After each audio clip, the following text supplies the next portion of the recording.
一、甲木。一、天地人象，甲木是高大的樹木，在天為雷，在地為大樹，在人為首領。二、物象，甲字是田下面一樹，表示樹林或草木還沒有露出地面，代表事物的開始，一種新的開始，是一種煥然一新的景象，也有研究、探索之意。引申為森林、樹木、樹木的果實、木頭、棟樑、電桿、牌匾、神位、宮門、甲木官、印或官印相配，多數入宮門、頭領。甲下面無限延伸的一樹，還可代表一條不直的道路，代表神秘文化、傳統文化，與甲骨文有關。若日主旁邊有甲，那此人一生就與書有不解之緣。尤其是甲要與丑土、卯木有關係的時候，其人的床邊容易堆放很多書。丑、卯代表床。三、甲木的喜忌，在春天，尤其是人月的甲木，這時候的甲木要成長，就需太陽的照耀、溫暖，除甲木體內的寒氣，才能茁壯成長。生在卯月也需要丙火泄秀，有丁火也行，是一種文明之象，是木火通明，此人一定聰明且有領導力。B、春不容金，秋不容土。春天，尤其是人月的甲木，是很嫩的樹木，一刀下去不是夭折就是留下傷疤，所以說人月的甲木不喜歡更金，也不喜歡新金。秋天的甲它已成長結束了，就不需要泥土了。如果火太旺，容易出現火大木焚的現象，如果甲坐神就不怕了。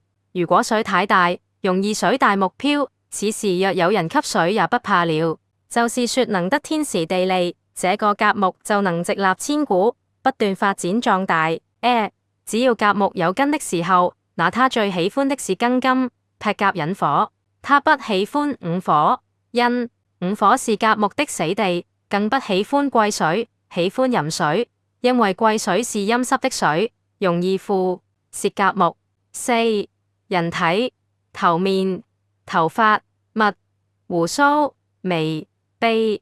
肢體，上肢、肝膽、經脈、神經。五、人性，寬仁、磊落、卓立、高貴。甲木為自己幫身的人，此人能拿得起，放得下，坐有坐相，站有站相，勇於忍。六、當，也能保護別人，保護別人得有能力，說明此人不是權貴就是有錢。若甲木為用受制，那此人肯定不敢擔當，做事前怕狼，後怕虎，膽小謹慎。六、形態，參天大樹，其形態就是直、高。七、表情，溫和、溫順、得用。二、乙木。一、天地人象，乙木是藤蔓之木，在天為風，遇到神或自時是強風，在地為小樹、花草、禾苗，在人能伸能屈，具有曲線之美。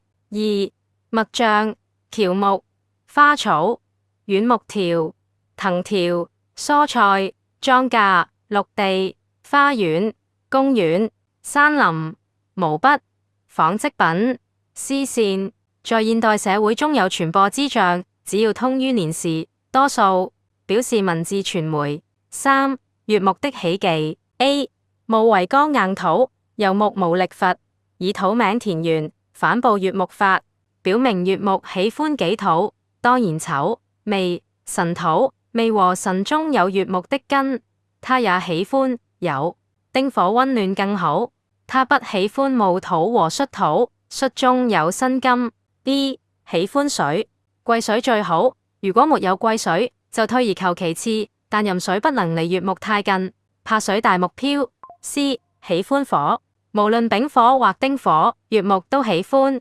午火也行，因午火是乙木的長生之地，有辛金最好配丁火，能節制辛金對乙木的修剪。乙木日主的人，天干或地支遇到火，稱為泄秀，又稱為木火通明，主聰明又亮。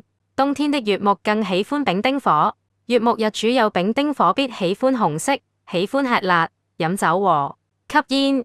D、喜歡甲木，他可把甲木作為依賴和靠山，攀附於甲木身上，扶搖直上。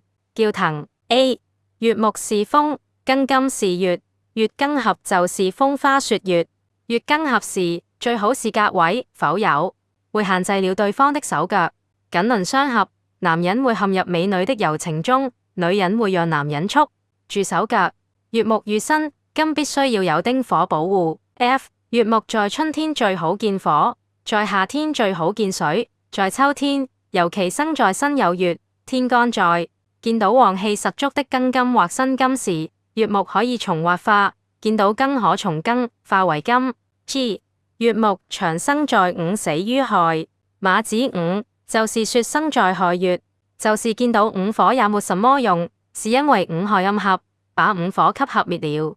還有月，如果月木生在亥月，八字中如果出現亥子丑三會水局，就有水大木漂之象。4人體頸、毛髮、膝、鬍鬚、指甲、脊椎、手腕、腳腕、肝膽、經脈、神經系統。5人性樸實、善良、儒雅、仁慈。此種人由中帶剛，能伸能曲，能吃苦，抗壓能力強。花草是點綴，是喜悅。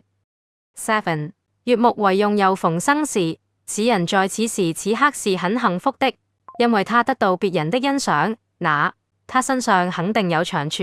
他的長處就是能伸能曲，此人家裏一定有花草，因他喜歡。在為日主進行風水佈局時，就要考慮這些。6形狀彎曲。